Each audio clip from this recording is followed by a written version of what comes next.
como identificar a resistência à insulina, como tratá-la e os principais erros de quem tenta cuidar da resistência à insulina. É isso que eu vou falar nesse vídeo.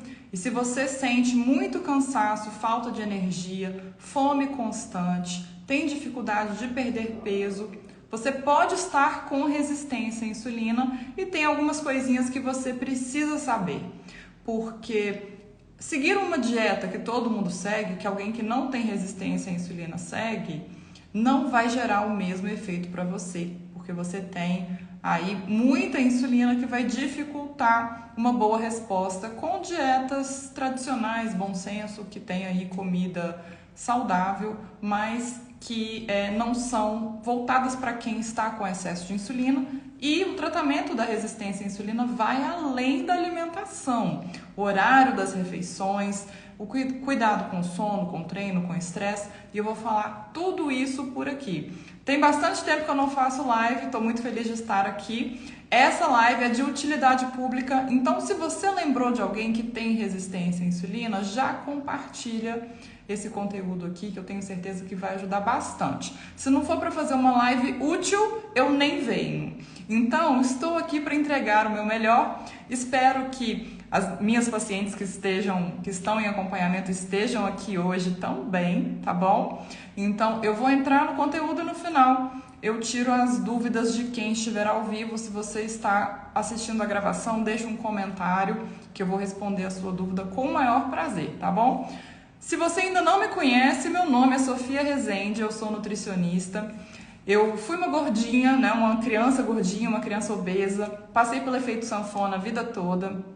Não imaginei que eu me tornaria nutricionista, mas ao final da minha primeira graduação, que foi em letras, eu comecei a estudar sobre nutrição, me interessei muito, emagreci, procurei nutricionista na época, eu fui em várias nutricionistas, e até que eu decidi fazer uma segunda graduação, entrar para a faculdade de nutrição novamente, porque eu realmente gosto muito desse tema. Eu já lia e compartilhava sobre o assunto por hobby e decidi tornar isso a minha profissão.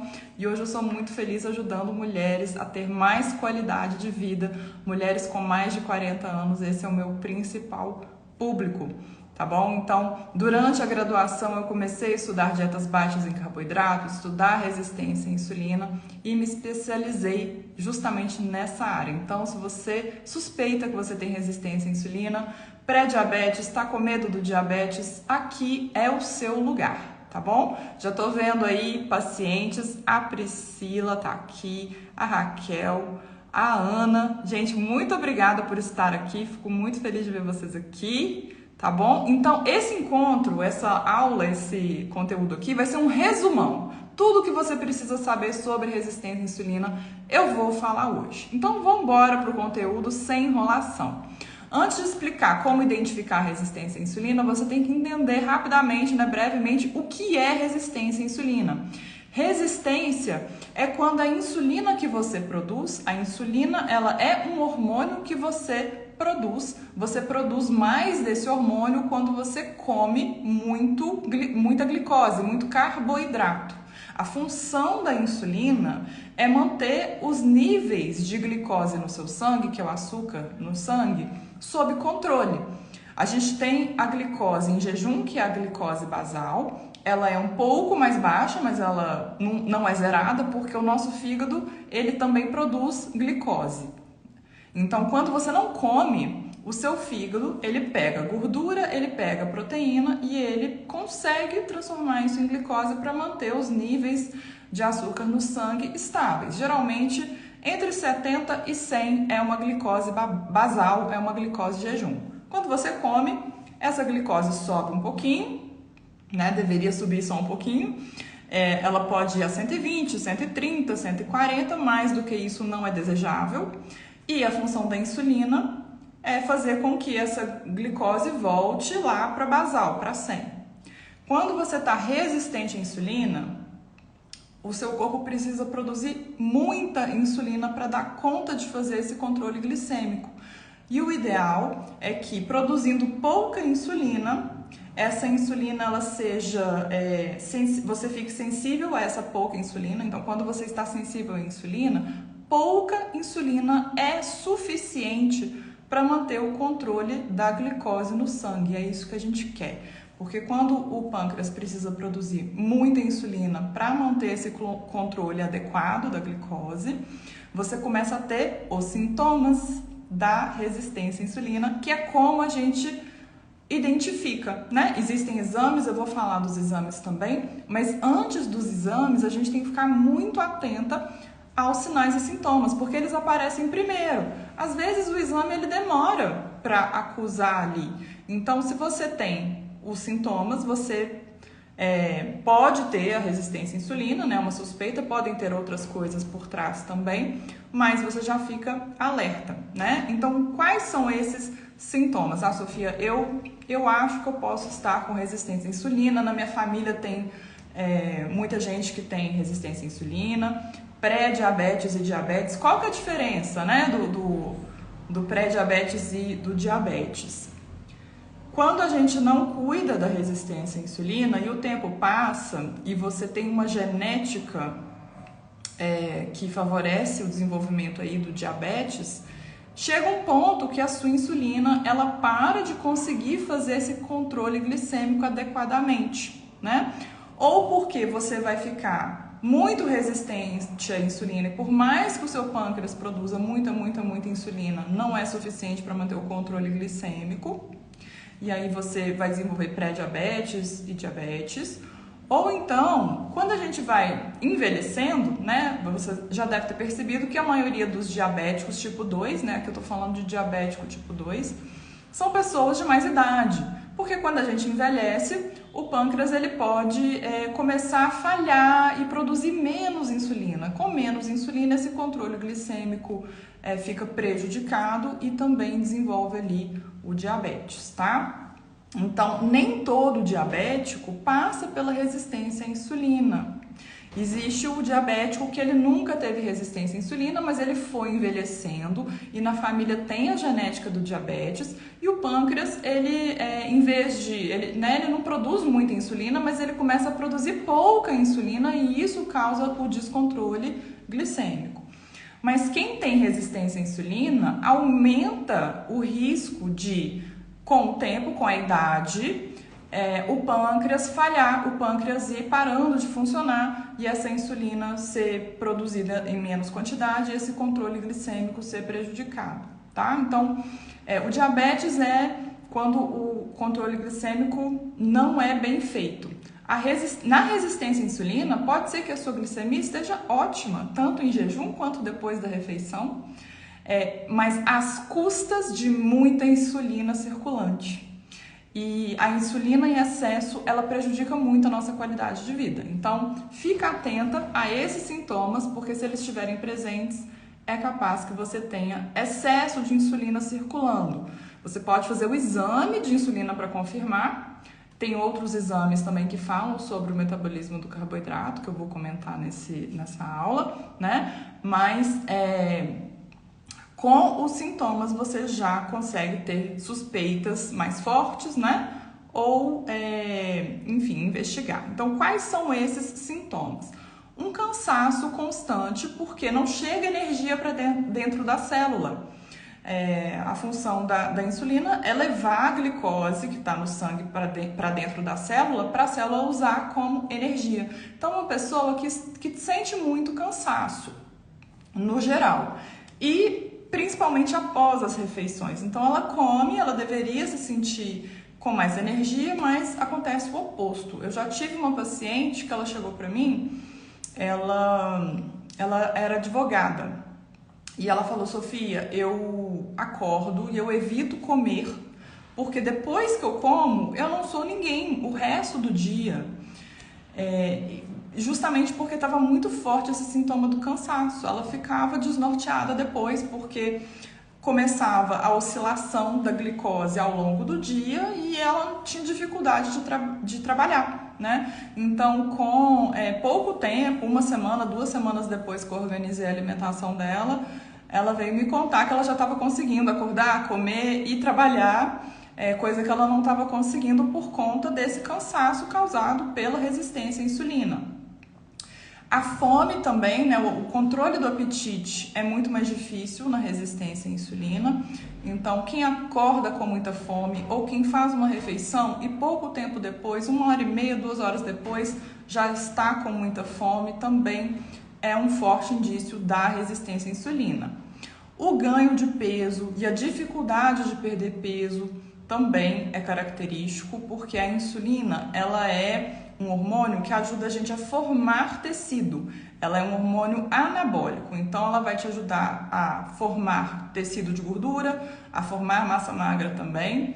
É por isso que quem é atleta acaba consumindo mais carboidrato para estimular a insulina de propósito, tá?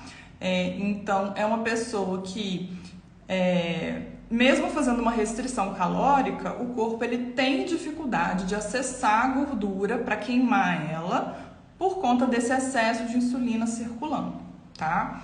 Oleosidade, acne, foliculite, dermatite e escurecimento de algumas regiões na pele. Essas queixas de pele todas estão relacionadas com a resistência à insulina, então vai acentuar, né? Então, se você já tem propensão à acne e a sua resistência à insulina piora, vai ter mais acne. Foliculite, muitas vezes aqui, ó, atrás do braço, aquelas bolinhas que dão aqui, acentua com a resistência à insulina. Escurecimento aqui nessa região da nuca ou da axila, né, a pele escura, é por conta da resistência à insulina. Isso chama acantose nigricans, né, essa questão do escurecimento da pele, tá? Não é todo mundo que desenvolve, então não é porque você não tem esse escurecimento, não tenho acne, não tenho foliculite, então não tenho resistência à insulina. Não. Você pode ter resistência à insulina se você tiver os outros sintomas e fazendo o exame para confirmar também, tá? Porque as pessoas têm manifestações diferentes. Algumas mulheres com a resistência à insulina vão ter a síndrome do ovário policístico. Ela é uma consequência da resistência à insulina, mas não é toda mulher que tem resistência à insulina que vai ter os ovários com os cistos ali, né? Policísticos, síndrome do ovário policístico. Pelo, né, o excesso de pelo no rosto e episódios de hipoglicemia, né? Então, na resistência à insulina é até mais comum ter hipoglicemia do que hiperglicemia, porque a gente tem muita insulina. Então, de repente, essa insulina que está circulante, quando ela funciona, tem muita insulina, aí dá episódio de hipoglicemia. Então, a pessoa pode ter visão turva, calafrio, suor frio, confusão mental, se essa hipoglicemia for muito acentuada. No episódio de hipoglicemia grave que a pessoa está tendo, né, ela está passando mal, aí sim, nesse momento, a solução imediata é colocar um açúcar na boca, um mel na boca, comer algum alimento com carboidrato para recuperar, né, essa glicose para ela ficar normal. Mas o tratamento para manter a glicose estável e evitar a queda da glicose, a hipoglicemia, é uma dieta baixa em carboidrato, moderada em carboidrato. E quando eu falo uma dieta baixa em carboidrato, moderada em carboidrato, não é uma dieta zerada em carboidrato, tá, gente? Porque quando surgiu as dietas low carb, as pessoas começaram a exagerar muito também, né? E cortar tudo, colocar os alimentos em lista de alimentos permitidos e lista de alimentos proibidos. E não é assim, né? Tudo quantidade, contexto, horário, tá bom? Então, esses são os sintomas. Se você se identificou, você já fica aí alerta.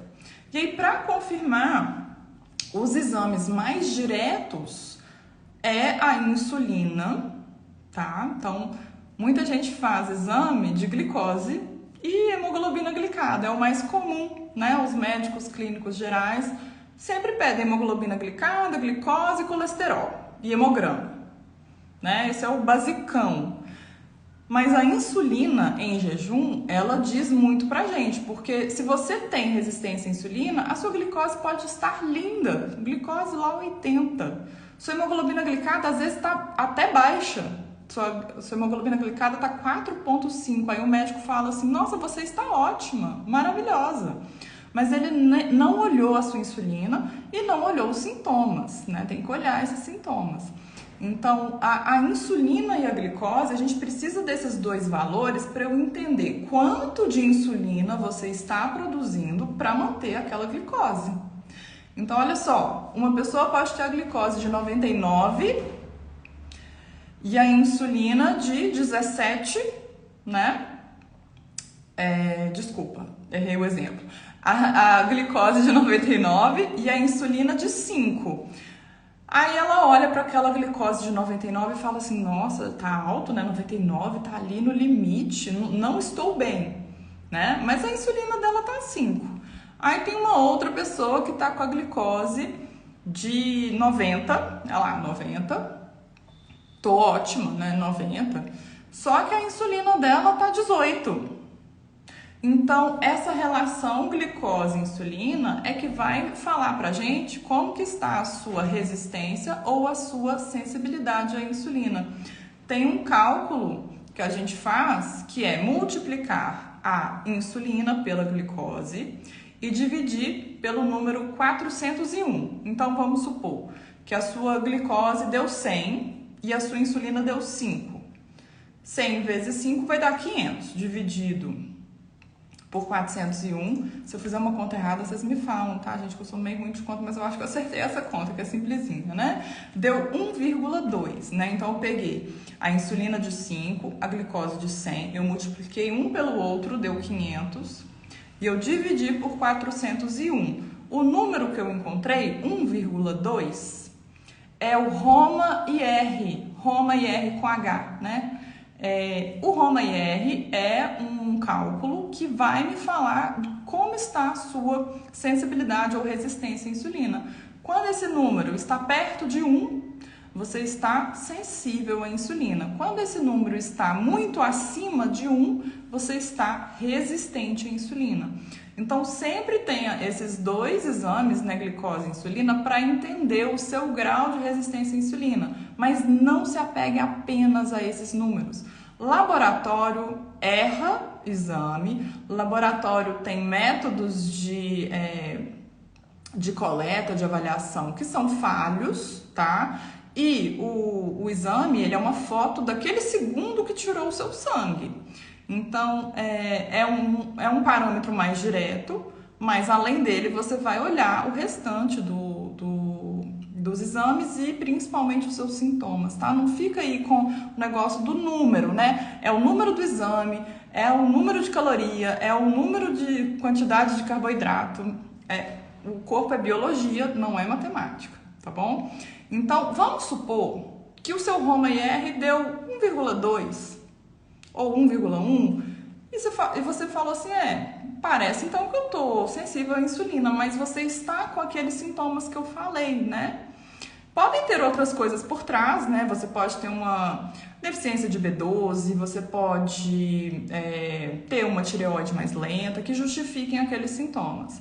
Mas, mesmo com o ROMA-IR dentro desse parâmetro, né, dessa referência que eu estou falando aqui, existem outros exames que vão contar pra gente do seu metabolismo do carboidrato, que são bem legais da gente acompanhar também.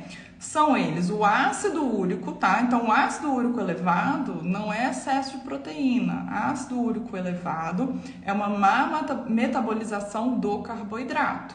Então, o que você vai comparar? Como que é o seu histórico de ácido úrico? Seu ácido úrico nos últimos tempos está estável ou ele está subindo?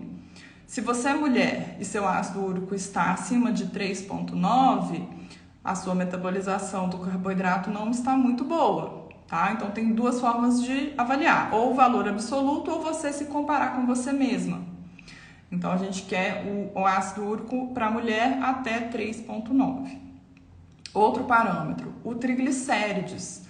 Quando a gente come carboidrato demais, o triglicérides fica alto, né? Tem fatores genéticos envolvidos no triglicérides também. Então, é legal você se comparar com você mesma, ver o seu histórico de triglicérides, né? Mas, em geral, a gente quer ali um triglicérides de, no máximo, 100. Se tiver muito acima de 100, está tendo um excesso de carboidrato na sua alimentação. E por fim, o gama GT. A gente tem estudos mostrando que quando o gama GT fica muito alto, algum tempo depois a pessoa desenvolve a resistência à insulina, tá bom? Então, gama GT, o ideal é que ele fique no máximo 15. Acompanha também o seu histórico de gama GT, não deixa ele subir. Se ele estiver subindo é porque está metabolizando mal o carboidrato, tá bom? E aí, como tratar então? Sofia, já identifiquei aqui que eu tô com resistência à insulina. O que eu faço agora? Saio fazendo low carb apenas, né? Low carb, loucura, corto tudo? É isso? Não.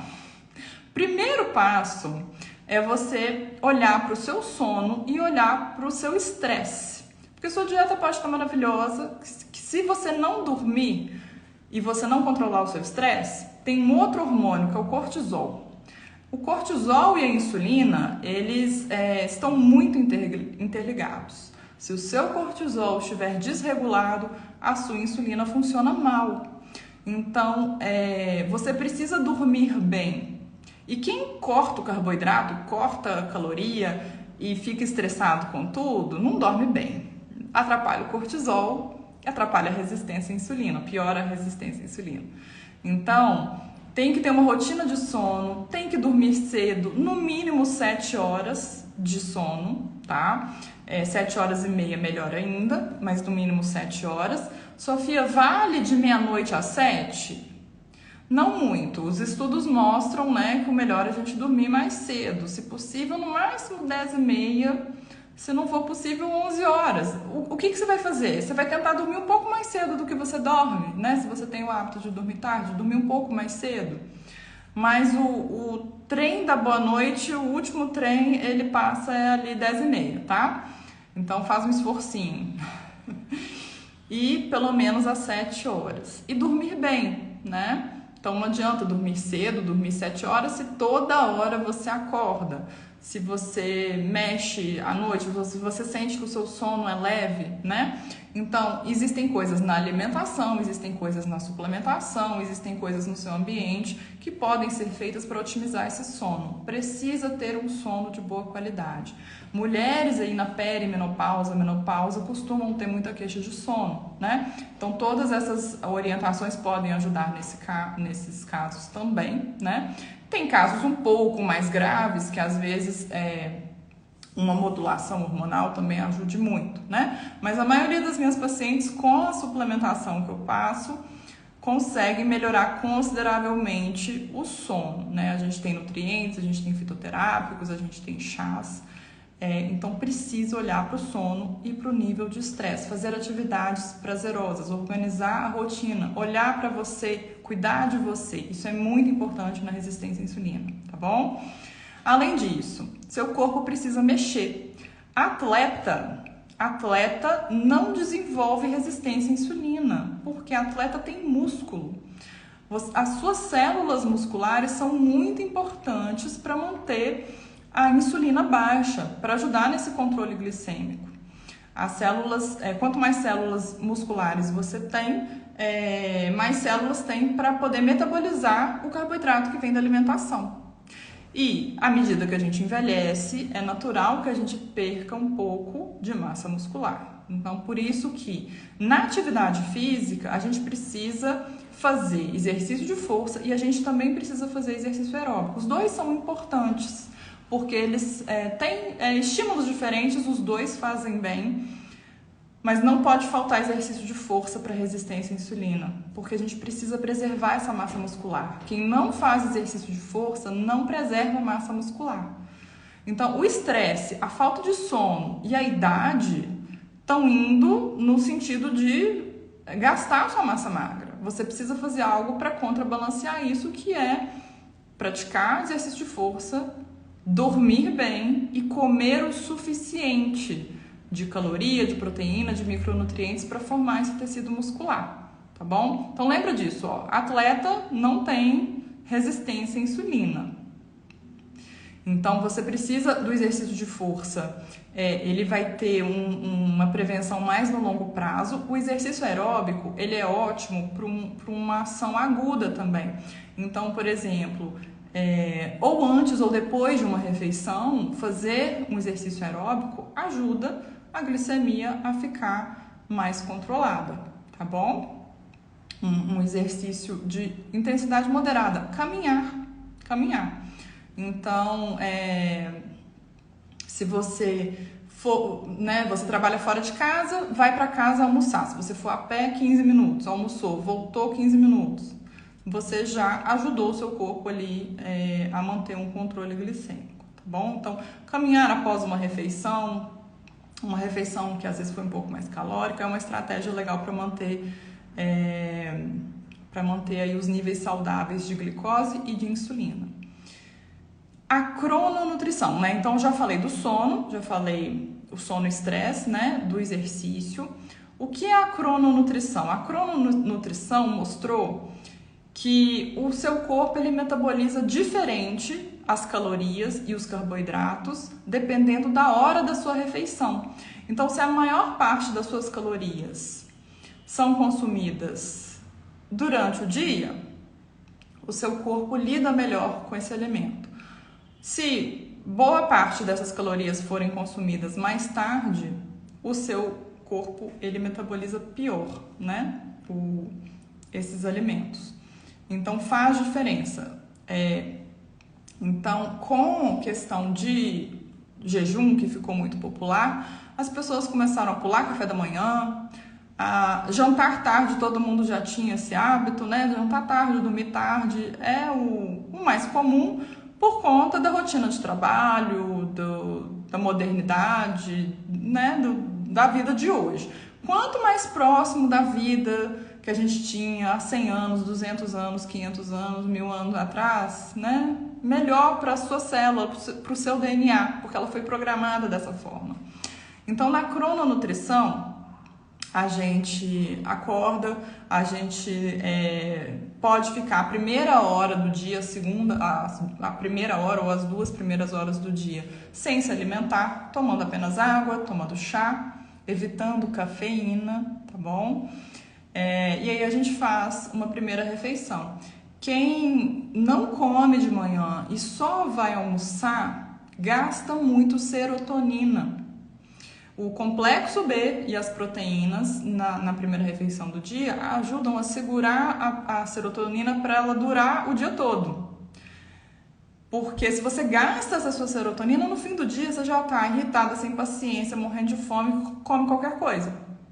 Então, na crononutrição, o ideal é fazer uma pequena refeição pela manhã, antes do almoço. Não precisa ser logo que você acorda, inclusive logo que você acorda não é um bom horário para você metabolizar o carboidrato, né? Mas o que você come, os horários que você come também é muito importante. Então, essa primeira refeição e a última refeição são bem estratégicos. Jantar mais cedo vai te ajudar no sono.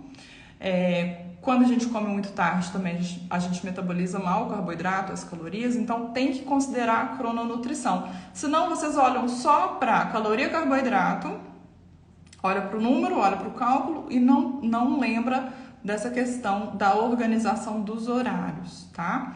Agora, na alimentação em si, o que a gente faz? O que é interessante no tratamento da resistência à insulina? Aumento do consumo de fibra e de proteína. Fibra a gente encontra nos vegetais e nas frutas. Sim, as frutas são fonte de carboidrato, mas a fruta ela tem água, ela tem fibra e ela tem micronutrientes. Você não vai comer 5 frutas ao dia, sendo uma manga, uma banana, um cacho de uva e mais outra banana, enfim. Na resistência à insulina isso não convém, mas pequenas porções de frutas podem ser interessantes, principalmente porque a fruta ela é baixa em caloria. Na resistência à insulina a gente precisa de uma restrição calórica e a fruta é baixa em caloria e rica em fibra. Então fibra a gente tem nos vegetais, então salada, verduras, todas, né, brócolis, abobrinha, chuchu, pepino, cebola, berinjela, é uma lista infinita, né? Então, a fibra e a proteína são as melhores amigas de quem tem resistência à insulina, tá bom? Então, caprichar nas verduras, as frutas em pequena quantidade podem estar presentes. Aqui eu não consigo falar quanto é para você comer, porque aqui eu tenho, né, um tanto de pessoas, cada pessoa vai ter aí a sua indicação. Mas a ideia é essa: aumentar o consumo de fibra, aumentar o consumo de proteína e reduzir farinha e açúcar. Então, para quem tem resistência à insulina, pão integral, macarrão integral, arroz integral, tudo isso é muito denso em carboidrato. A gente está falando de uma pessoa que não metaboliza bem o carboidrato. Então, não convém ficar consumindo, por mais que seja integral, as verduras têm muito mais fibras e muito menos carboidrato do que pão integral, arroz integral, macarrão integral. Então, tudo que é a base de farinha e de açúcar, né, são calorias vazias, são calorias que não têm proteína, não tem micronutriente, não tem fibra, né? São basicamente energia. Quem que precisa de energia? Atleta. Não quem tem resistência à insulina. Significa que não pode comer? Não. Significa que quem for comer vai ter que comer porções bem pequenas. É muito melhor você comer uma fruta do que cereais e tubérculos na resistência à insulina, tá bom? Então, basicamente é isso. Ah, Sofia, tem que ser X gramas de carboidrato? Não tem como responder isso aqui. O que é importante você entender, né? Tudo que é desidratado, farinha e açúcar, causa pico de glicose, causa pico de insulina e vai prejudicar o metabolismo de quem tem resistência à insulina, né? Não são alimentos que são nutritivos. O que é nutritivo? Alimentos que têm proteína, que têm fibra e que têm micronutrientes. Então, você vai basear a sua alimentação nesses alimentos: carnes, verduras, frutas, ovos, castanhas, queijo e iogurte. Essa vai ser a base, tá bom? Em quantidades específicas para você. Agora, vou falar de suplementação, né? Então, a gente já falou o que é resistência à insulina, como identificar. Eu estou ainda falando como tratar. A suplementação é o último tópico desse assunto. E aí eu vou para os erros e vou ver aqui quem está ao vivo e tiver alguma dúvida, tá bom? Então, na suplementação nutricional é uma forma prática de garantir que o seu corpo obtenha alguns nutrientes que são importantes para ele funcionar. A gente pode precisar de suplementação por 3 motivos. Um, porque a pessoa não consome o suficiente pela alimentação. Outro, às vezes a pessoa consome pela alimentação, mas ela absorve mal, e aí o suplemento, numa forma bioativa, vai ajudar nessa absorção.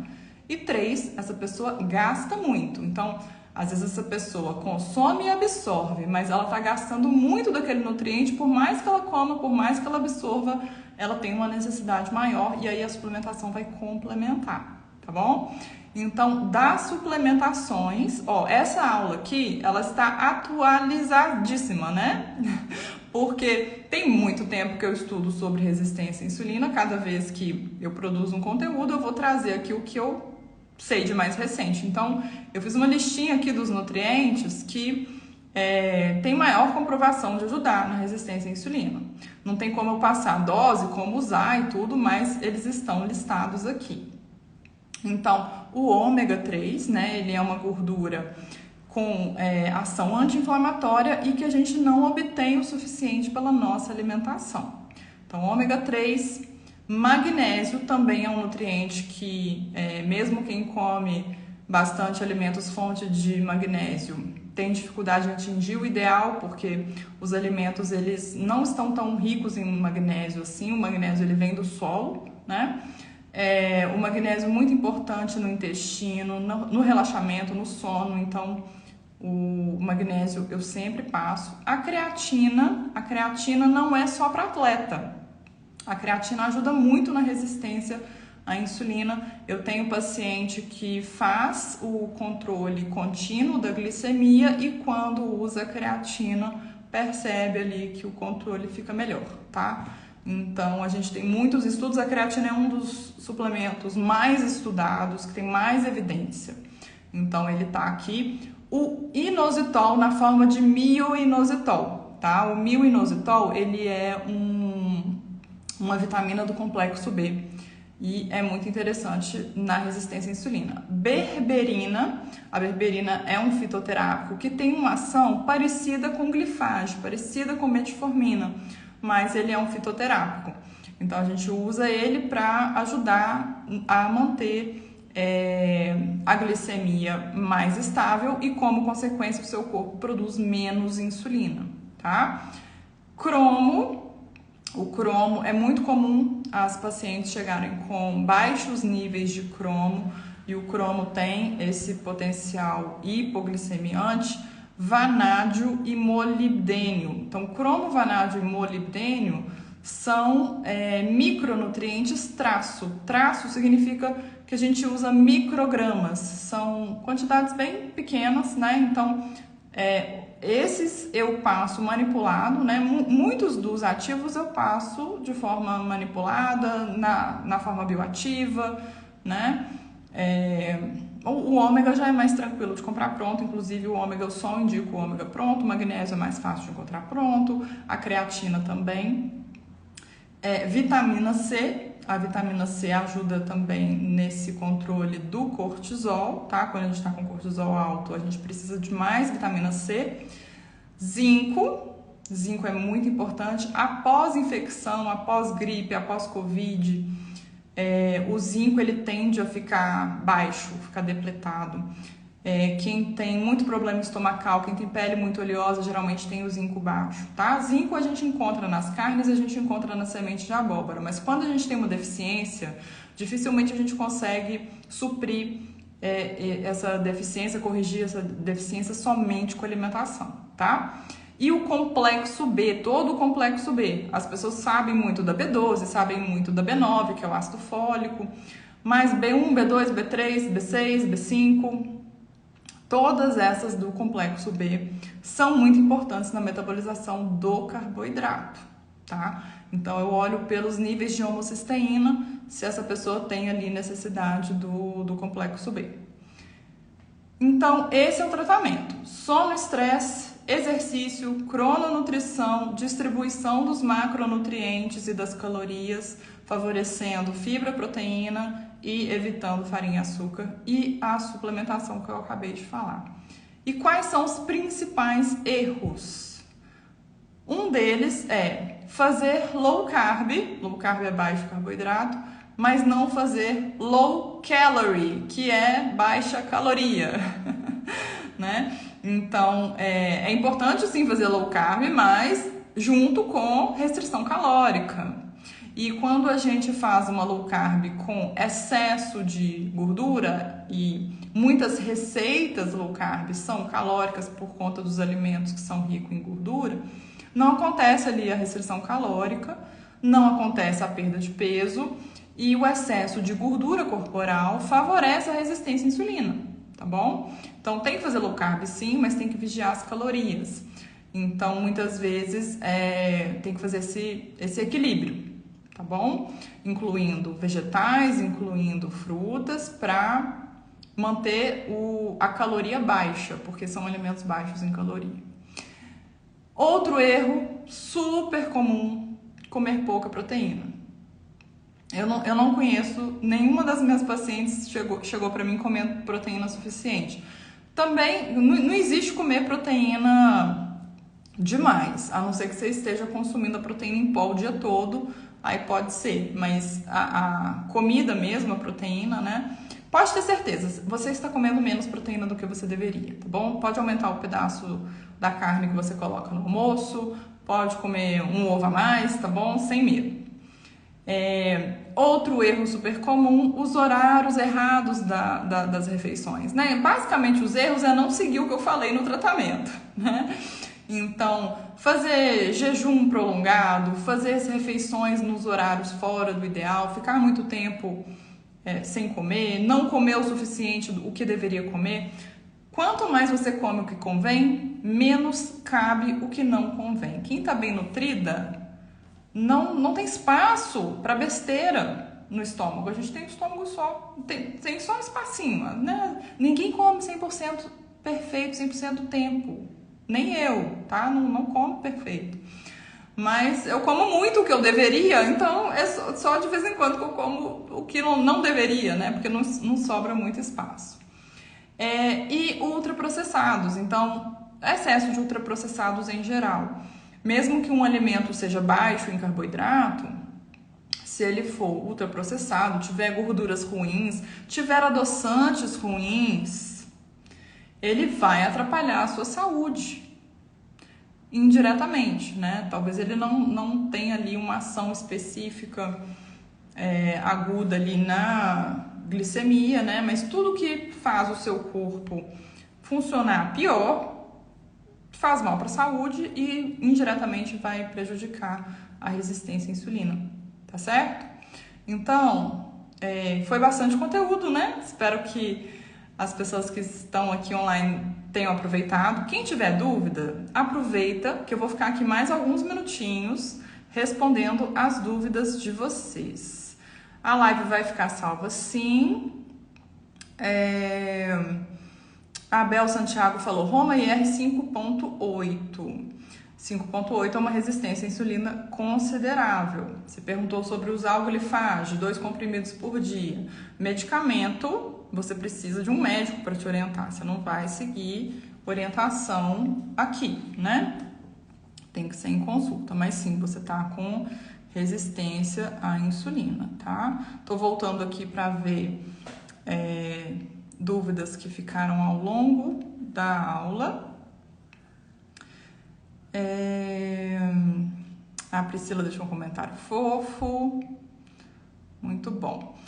Gente, quem quiser conhecer o meu acompanhamento individual, tem um link para falar com a minha assistente no perfil. Manda uma mensagem para ela, fala que você viu essa live, tá bom?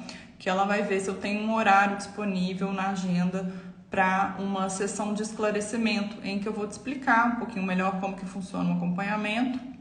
E aí você tira suas dúvidas comigo e depois a gente agenda, tá bom? Eu não atendo menores de 18 anos, eu só atendo adultas, tá? E a Raquel também paciente, tá aí agradecendo. Obrigada por estar aqui, Raquel. A Najá, conversei com ela hoje, perguntou aqui, exercício em jejum para quem tem resistência à insulina é bom ou não é ideal? Exercício em jejum é interessante sim, tá? Mas após essa atividade eu gosto de uma refeição para você não ir direto até o almoço. Mas não tem problema nenhum treinar em jejum, eu adoro, o corpo ele é capaz, né? Quem nunca treinou vai aos poucos para o corpo se adaptar. O corpo ele gosta de estresse que ele consegue recuperar. Então, o jejum é um estresse, a restrição calórica é um estresse, o exercício é um estresse. São estresses positivos na medida certa. Se você exagera no exercício físico, depois você fica doente, você fica gripado, você não levanta da cama, né? Se você vai além do que o seu corpo dá conta, não vai ser benéfico. Se está na medida do que o seu corpo consegue recuperar, vai ser benéfico. Tá bom? Faço acompanhamento para quem tá na menopausa, sim, Cris.